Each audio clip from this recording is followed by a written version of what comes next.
Oke, selamat datang di channel saya, Sofyan Finansial. Kali ini saya ingin cerita bagaimana saya bisa mendapatkan cuan beggar yang kedua kalinya di tahun ini ya. Tentu kita tahu bahwa market sekarang ini sangat nggak gampang ya pastinya. Dan juga yang harus saya bilang di pertama di video ini bahwa disclaimer, apa yang saya katakan di video kali ini murni pengalaman saya.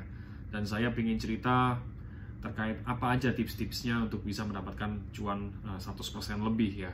Dan ini bukan bermaksud untuk sombong atau show off portofolio atau apa, bukan ya.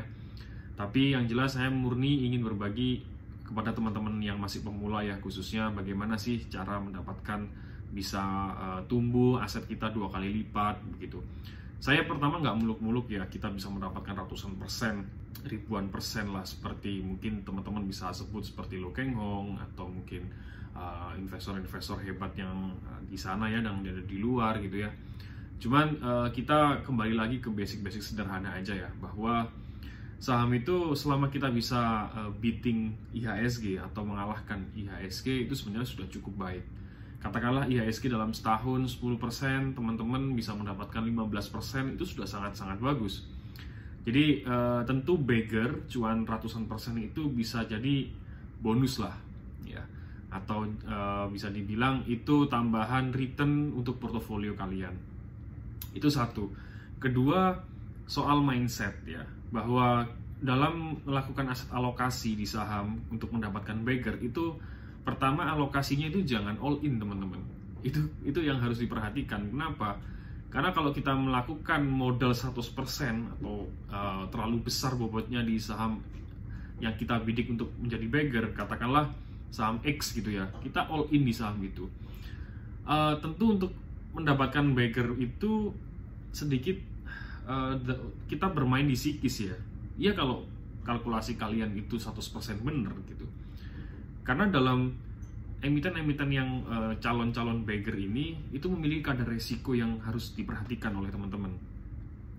Kalau bagi saya pribadi nih ya, ini pendapat saya pribadi, mungkin teman-teman bisa berbeda pendapatnya.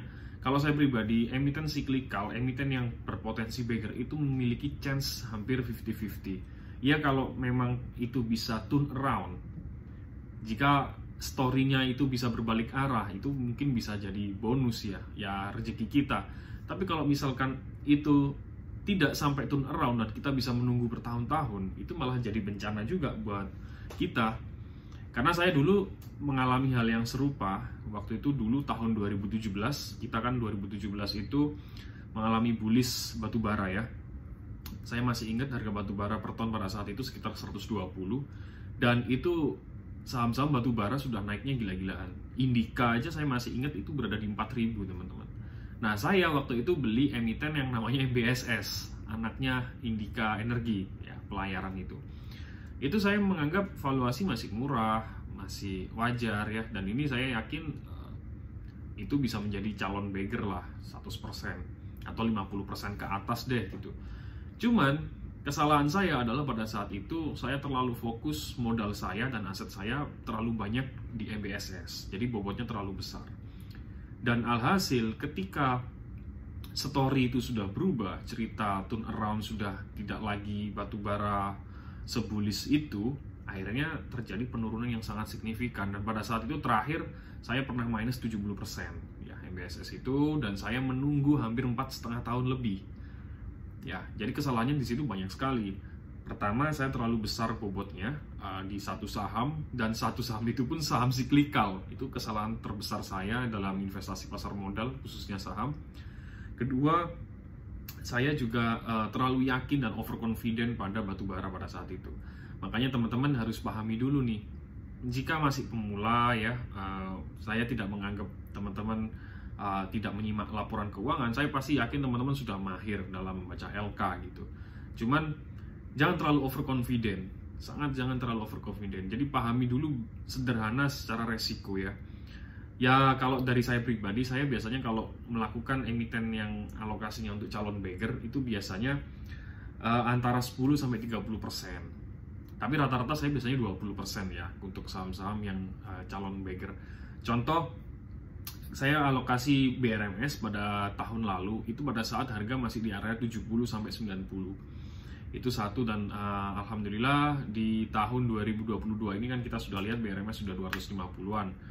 Teman-teman juga bisa simak aja analisa-analisis saya di Stockbit ya, lalu di Instagram dan segala macam, di YouTube pun juga ada.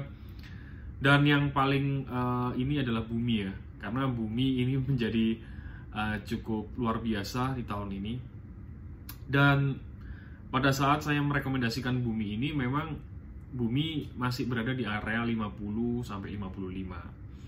Dan saya waktu itu juga menulis di forum Stockbit gitu ya, target price 150 pada saat itu.